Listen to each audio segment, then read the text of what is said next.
Yes, guys, I'm Si. Welcome to Cardiff City World.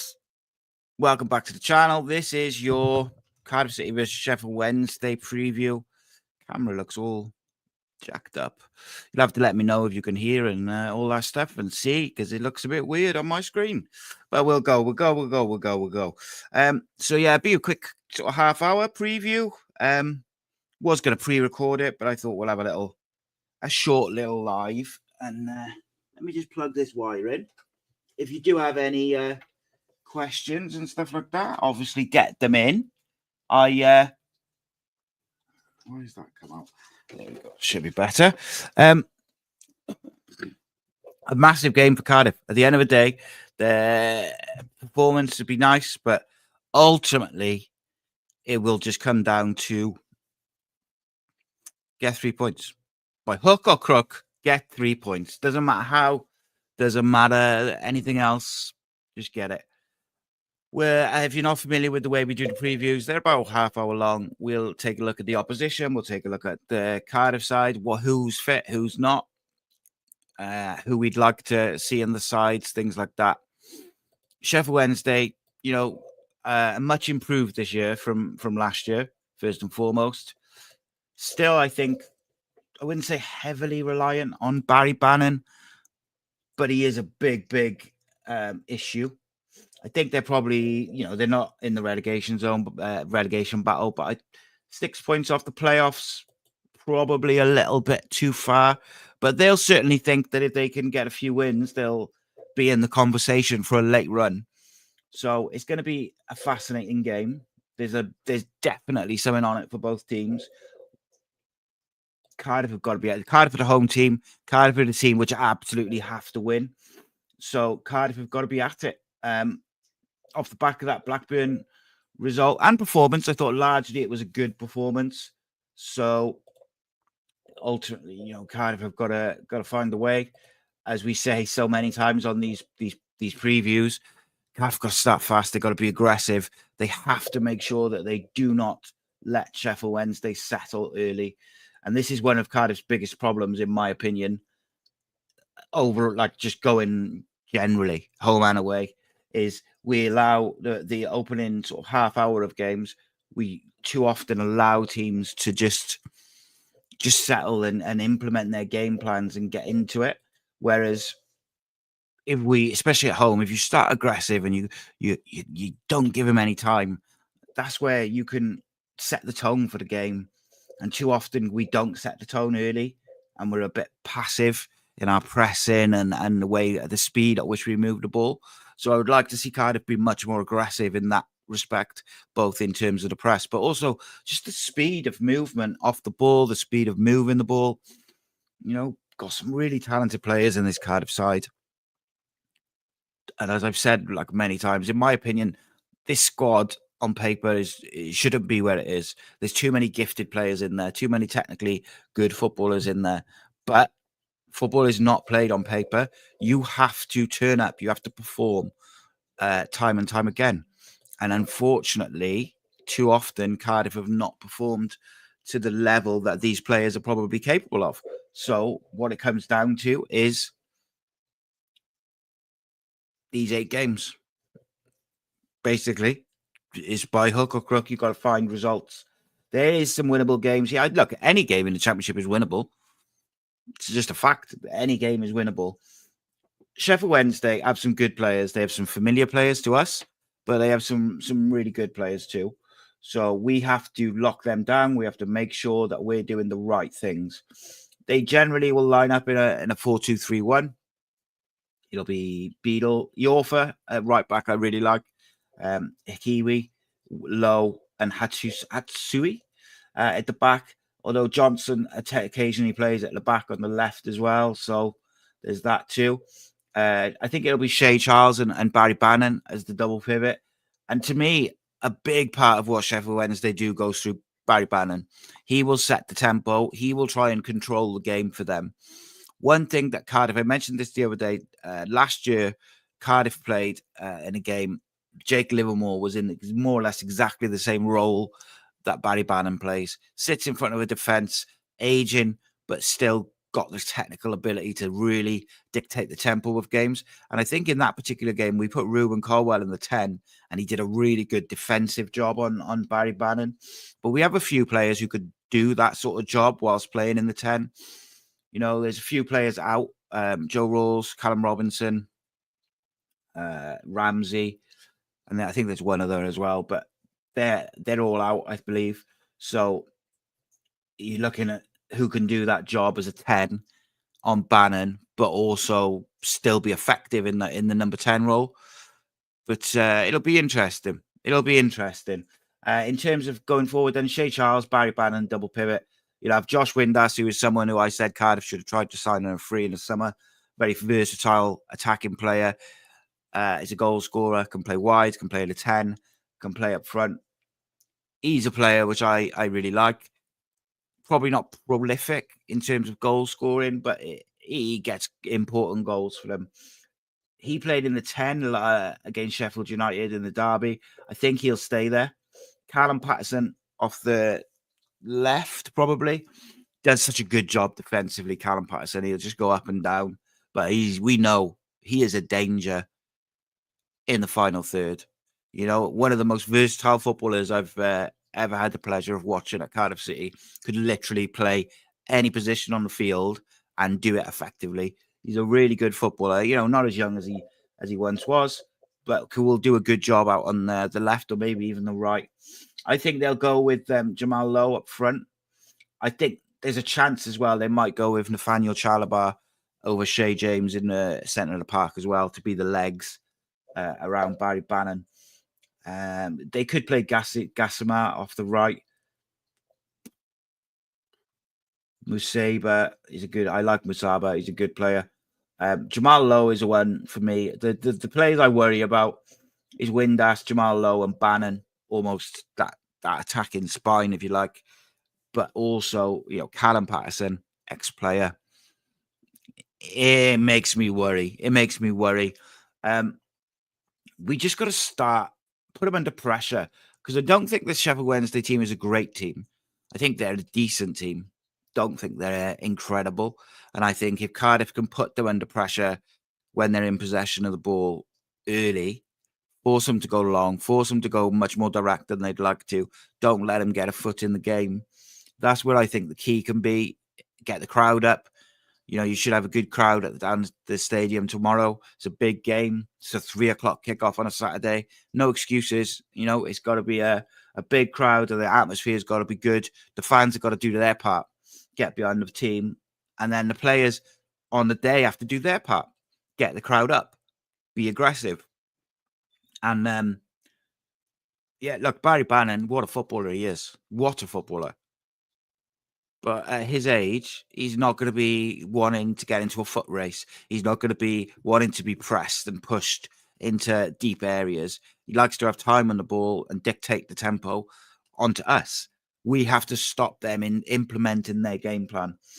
In terms of the Cardiff team, it's going to be absolutely fascinating, because I believe that, you know, this international break has come at a good time. It's given them time to get some players back. You know, it's pretty much a full strength side. You know, you've got Ramsey and Rawls, two experienced midfielders. Probably, I don't know whether, you know, Ramsey probably starts if he's fully fit and everyone's fit. Rawls maybe off the bench. I don't know if he would start. Maybe you start him because of the nature of the game and the rest of it. But they're out. Callum Robinson's a blow. You know, you need goal scorers at this time in these big games. He's shown time and time again that he comes up with important goals. However, from a Cardiff City point of view, I think there's a few, you know, we've mentioned about the out of possession stuff. In possession, there's a few things that I'd really like to see. Obviously, we'll get into the ins and the outs, but of the team, what I think they might do and what I would do. But in terms of, I would like to see us move the ball quick. I would like to see us move and be quite aggressive in our runs to get in behind and work the channels, high width, try and stretch Sheffield Wednesday, because we have pacey wingers. Ollie Tanner being back is obviously big. Alves has been very good. Kean Ashford has been super unlucky to not be playing. He's been very good. So we've got a lot of pace in those wide areas. I think we need to utilise that. Obviously, that's dependent on getting the right players in the right areas elsewhere. But I think a big part of it is moving the ball quickly. And when you do turn over possession, that's when you use that pace and you release that pace. So, look, we're going to have to be solid defensively. We cannot afford these brain fades, these mistakes. After, you can play well for 20 minutes, 30 minutes, 40 minutes, 60 minutes, 70 minutes, 80 minutes, 89, 95 minutes. You have to see it through. But most of all, when we get these players into the wide areas and utilize those wide areas and the pace that we have in those areas, get it in the box. Because one thing that Yusuf Salic has shown time and time again already since January is that if you put it in the box, he will get on the end of it and he will score goals. He will hit the target. He will work the keeper. Put it in the box. Don't overcomplicate it. Work a good position. Get the cross in. Don't overcomplicate it. Round pegs, round holes is what I want to see. David Turnbull being back is massive, in my opinion.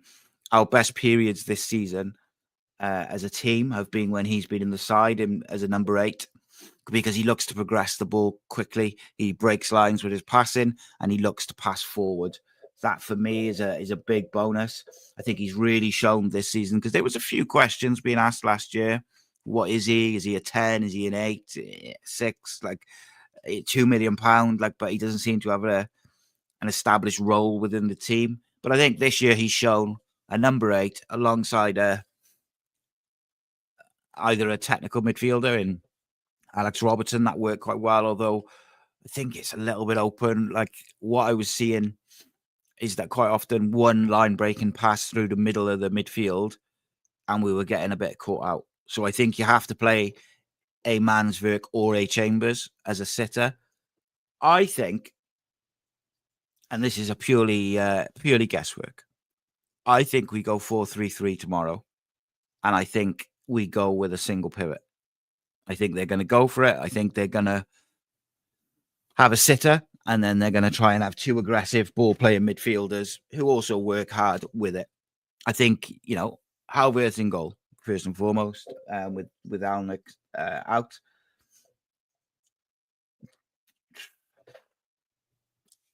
If I was picking the team, I would go with O'Dowda left back, Bagan and Fish, with NG at right back. 2 experienced fullbacks with 2 young centre backs. Now, some will say that's a risk.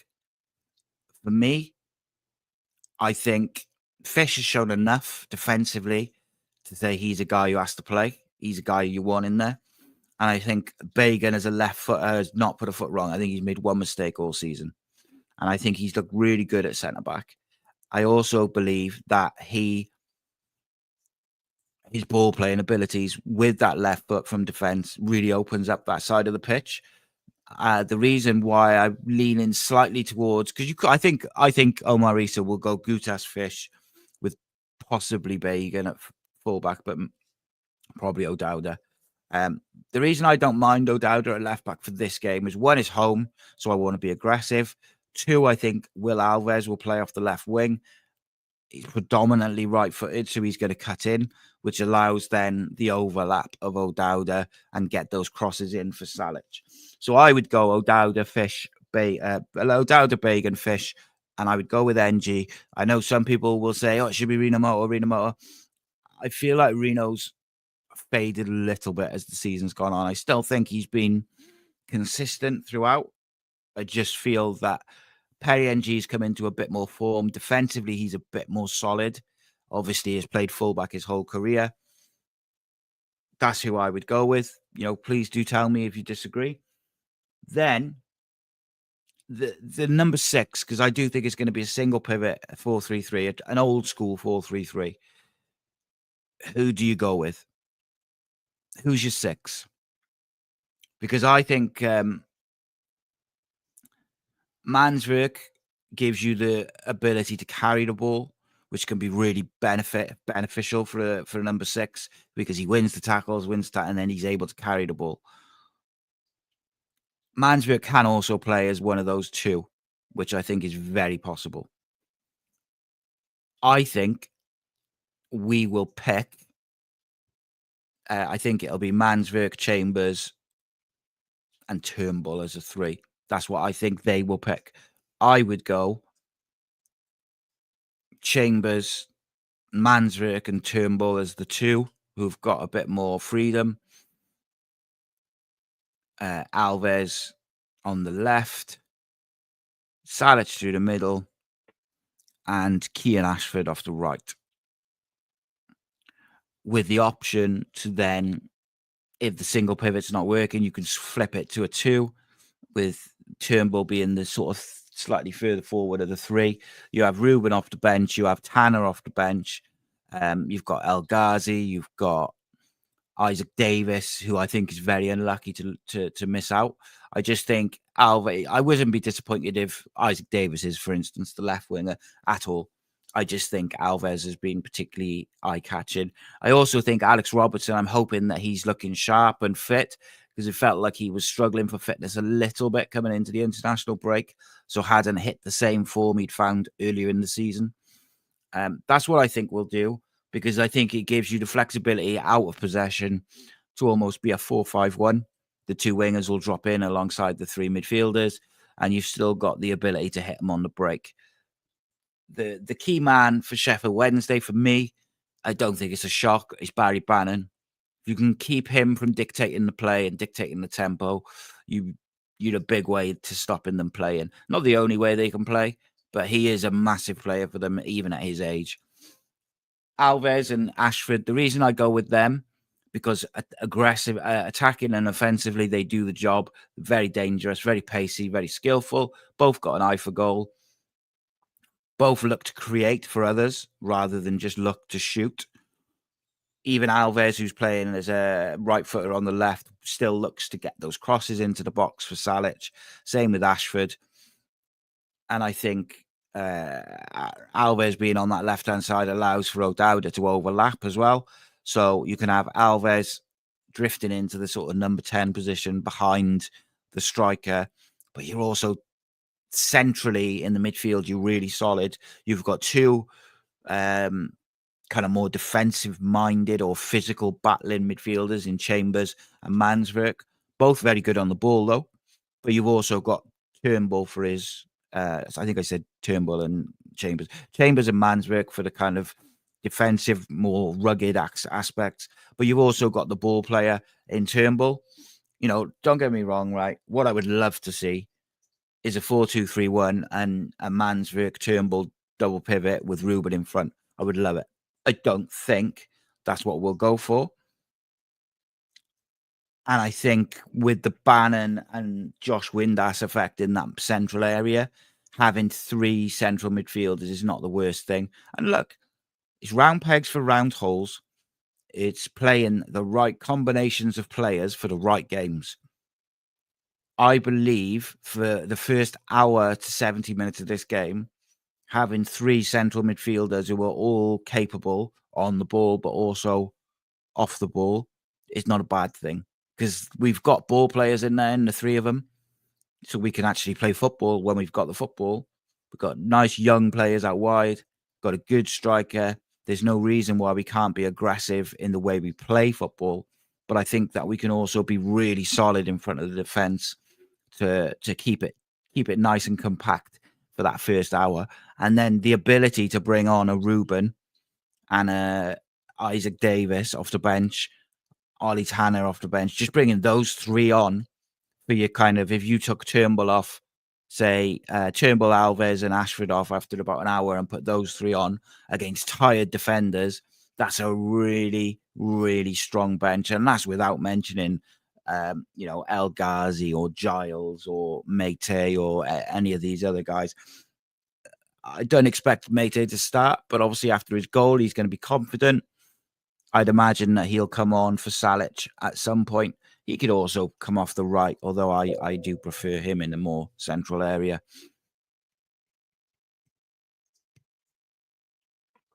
Excuse me, sorry, I had a bit of a dry mouth. So yeah, let me know what you think. In terms of the key man for Cardiff, initially I was leaning towards Will Alves being the key man. I think he's been excellent since he signed. In fact, I think all the January signings have been excellent. And then I kind of laboured towards Chambers because, again, since his midfield move, I think he's been outstanding. So I was like, well, maybe it's better than him. But actually, I think the key man is the returning David Turnbull. If David Turnbull has a good game tomorrow afternoon, I think there's a high chance Cardiff City win. David Turnbull, excellent on the ball, aggressive in the way his pressing and his movement. Always looks to play forward, and he's got an eye for goal. Like just in that run up to his injury, he was getting closer and closer with those long range shots. So I do think we'll see quite an aggressive system tomorrow. I think he'll go with the single pivot. Probably Chambers will sit in front of the defence, and then Manswerk and Turnbull will do a lot of the pressing and the ratting about. And I can see the logic to it. But in my opinion, for that to work, you have to get the personnel right, and you have to get really, really the paciest and young, like hard-working wingers in that system for it to work most effectively the way we need it to work, at least at the moment. Because we can't afford to just go like 4-2-4, all-out attack, FIFA style, because we'll get cut open and we'll get we haven't got the defensive confidence and belief to do that. We can't go man for man at the back and leave them on the halfway line, just 1 against 1. We're not there yet. But be compact, be solid out off the ball, 4-5-1 off the ball. I don't think we'll. I mean, we might. I don't think we'll press in a 4-4-2 like we've been. I think we will look more like a 4-5-1 when we lose the ball. Get back in really quick. Be difficult to play through, and then as soon as we win that ball back, I'd expect your Alves and your Ashfords to be super high. Salic and Turnbull getting forward. And like I said, the bench looks strong. So I'm sure there's players I've kind of not mentioned, but, I like to be authentic and I'm speaking from the heart and I'm speaking from the head and, not reading from a script. Make no mistake, it's a tough game. But also, I think it's important to say, make no mistake, it's a very winnable game. Cardiff City have several winnable games if the players are at it. Because ultimately, it doesn't matter what system we set up in. It doesn't matter what personnel Omar Rhys picks if the players aren't at it. The players must have the right mentality, the right attitude, because then they can really, really kick on. So, yeah, look, it's one of those where it's going to be nervy, it's going to be twitchy at times. But I truly, truly believe, and this is not just the kind of the hope. It's the hope that kills you. We know that. I genuinely believe that Cardiff shouldn't be in the position they're in. But it's time for these players and the coaches, the managers. It's time for the football club to stand up and show that they shouldn't be in this position. It's all right saying it, but you've got to show it. It's all right saying, God, we've got such a talented squad. We've got some really good attacking players. Will Fish has been excellent. Blah, blah, blah. The Bagans had a great season, all of which is true. But everybody's got to show it at one time. We have gone past the moments or the time where a couple of players can stand out, but then a few are not at it. Every player's got to be at it. Start fast, be aggressive, get into them, as they say, and just don't let Sheffield Wednesday settle into their game plan. Would be my plan, if I'm being honest. But like I said, you guys might disagree, you might agree. Let me know what your 11 would be. Let me know why you think I'm wrong. Let me know why you think I'm right. Always interested in everybody's opinions. As long as you're kind of half polite about it, I don't really care if you agree with me or not. Like, that's what it's about. It's about opinions. But I'm interested because I know there'll be some people who are disappointed or surprised that I haven't got Ruben in the starting 11. And I think deep down I'd prefer him in the 11, if I'm honest. But I think for tomorrow I can understand the logic of a Mansfield Chambers Turnbull combination, providing the players around them in the wide areas are the right players for me. That's really important. And I think, Ruben and Isaac Davis can be the match winners for us. They're what they call like the finishers. Like that's how I kind of see them tomorrow. The finishers who are going to come in and absolutely take the game away from Sheffield Wednesday for me. But I say a flat, an old school 4-3-3. We might go with a more modern 4-2-3-1 and have our number 10 sit on Bannon. If that's the case, I would expect Alex Robertson to be the 10, I think. Although like I said, Ruben's done that job and he's done it well before. Richard Newell says, lock Barry Bannon in the toilet and we should be okay. Paul says we have to win our home games to give us a chance. And he also says Jamal Lowe is one to watch. It's time for our team to start producing wins, something his team has been unable to do consistently. We need a run of wins to take some pressure off. Agree.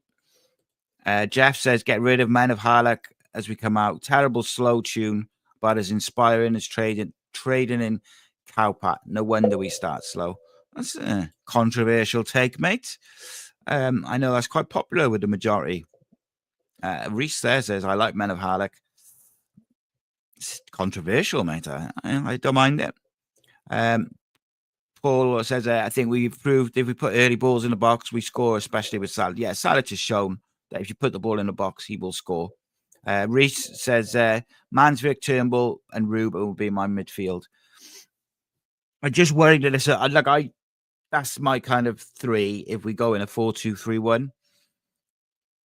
I just worry that it's a little bit open. We've too many times this season we've been cut open through the middle of midfield with one pass, and that's my worry with it. If Alex Robertson's fit and sharp and firing and motivated and everything, and he's fully fit now, I'm not against finding a spot for him either because he's an excellent player who's been very good this year for us. Paul says, I also want to see Alves if he plays to stop flapping about doing all his twisties rubbish. Just get the ball in the box early, same as from the right. Get it in early for Salic to be in the end of it. Another controversial one. Will Alves been universally praised to put a great cross in for Mate. But yeah, look, it's all about opinions, and everyone's got a different opinion. Everyone sees the game differently. Mansfield versus Bannon, interesting duel that will.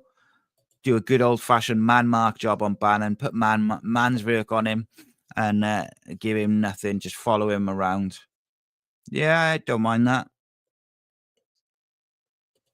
Rhys says, you might be right. Probably best to go a little less attacking. Yeah, I think... Look, I believe at the end of the day, it's 3:00 kickoff, Cardiff City Stadium. Cardiff should be going out and trying to win this football match, no matter what. Just because it's a must-win and just because you want to go and impose your style and your game plan on the opposition, it doesn't mean you have to go all-out attack and kind of get, just put all your attacking players on. It's about balance. One of the toughest calls for me is Isaac Davis. I really believe Isaac Davis deserves a start. Him and Kean Ashford, in fact, I think really deserve a start at the moment.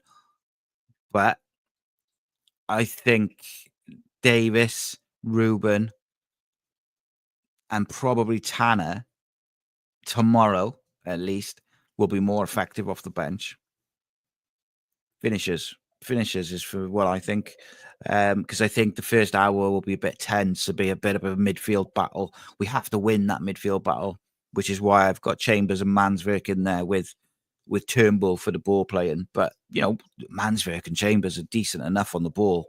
They're not terrible footballers by any means. So I'm not concerned by that in terms of a ball playing point of view. But, look, if I was just going with who I think is our best midfield, maybe it's not that 3, but that's okay. You've got to pick for the situation. You've got to pick for the scenario, the opposition. The fact is we are in a relegation battle, so you need battlers. you need people who are going to put themselves about a bit. That's okay. You know, I don't mind that at all. Yeah, if you've got any questions, get them in for a couple of minutes. Not going to hang around too much, but just there's some bits of bonus content today. I chucked up my segment from talkSPORT 2 yesterday, talking about Cardiff on the EFL All Access show. And I also, for members, put up the trailer for the TV pilot, which I filmed up in London at this earlier this year for the EFL and ITN, it looks wicked. I gotta say, it looks really cool. They did a wicked job on it. But yeah, just some bonus content. Members show will be back on Monday. The boys will be back for the 1927 podcast Saturday night with all your match reaction. And I'll be back on Sunday then with the breakdown podcast. Hopefully, we'll be celebrating 3 points, my friends. But look, as always, really appreciate all the support that you guys have been giving me personally, but also the channel as well. It's been an interesting week. It's been a real fun week, and doing lots of different things. I didn't end up putting out the video on Bacon and Salic and that, but they'll be coming. I've also got a series. It was initially going to be a 4-part series, but it might end up being a 6-parter on how to revolutionize Cardiff City as a football club. And that is going to be looking at the finances in detail, the squad rebuild, coaches, management, analysis, like top to bottom, detailed look. So keep an eye out for that. I've started writing the script for it already. I just don't know if it'll be a 4-parter or a 6-parter, but I'm looking forward to making it, as always. Always enjoy it. So we're trying to just break up some of the live shows, get some pre-recorded content in there for you as well, because they're obviously really interesting conversation starters. All the guys, including myself, we've all got families and kids and all the rest of it. So sometimes the live shows are tricky. So I'm going to get some pre-recorded stuff. And I enjoy doing the pre-recorded stuff as well. I really enjoyed talking about Joe Bacon, for instance, and a breakout season that he's had this year. Showed a great mentality because, every man and their dog was saying sell him in the summer, including probably me. I was on that sort of side. And yeah, he's done a great job. If you haven't got your tickets for Glenn Loovens, get them now. Get those last few sold. And that is literally less than a month away. Really, really excited to see you all put a name to some faces. Most of all, welcome Glenn back to Cardiff. And we should have some announcements coming as well on some future events very soon. We tied one of them down actually yesterday. So that'll be coming soon. That's a much more recent player as well in terms of when they played. Dan Lowe says, would love to see Robertson and Turnbull start. Just not sure how we get them both in the start. Are they fit to start? Interesting to see what Rhys goes with. Yeah, mate, I think people might be a bit surprised with what we go with tomorrow. I think that our best period in terms of winning games and attacking football under Omar Rhys was when we played Robertson, Turnbull, and Colwell as a 3. But there is a caveat to that. We did get open in the middle of the field a lot when we played that. It's just at that time we were defending well or better, and we were scoring goals. So it's a fine line. It's a balance. Chambers obviously stepped into midfield after Turnbull's injury, and we haven't looked back since in terms of personnel. It's all about getting for Omar Rhys for these 8 games. It's going to be a balancing act, getting the right players in for the right games. I've gone with Fish and Bacon tomorrow. Maybe that's too young. Maybe you need a Gutas in there. But for me, Fish and Bacon deserve to start. Gutas has been off form. He's got to earn his spot back. Blackburn game, we were decent. Fish was immense. I'd be very disappointed if Will Fish is not in the starting lineup. I know people think I've got a thing about Will Fish, but personally, it's not a case of him. What I have a thing about, I would like to see players who are in form playing. Dan says, imagine a front line of Salic, Davis, and Ashford on the wings, Alves in the 10. So much pace and directness. Might not be the right game, though. It is exciting. Yeah, that's the thing, mate. And this is the most, and I'll finish on this. This is the most frustrating thing about Cardiff City season, right? The different combinations of midfield and attacking options that we can put on the pitch and defensively, really, when you include the youngsters. It's so exciting. All these different combinations. You could go Tanner and Davis and Ashford and Alves and Ruben in the 10 and Alves in the 10, El Ghazi in the 10. Like, there's so many different combinations. Robertson and Turnbull and Chambers and Manswick and Dylan Lawler, Louis Giles, whatever. Like, there's so many combinations of so many gifted players. We just shouldn't be where we are in the league. Like, we shouldn't, but we are.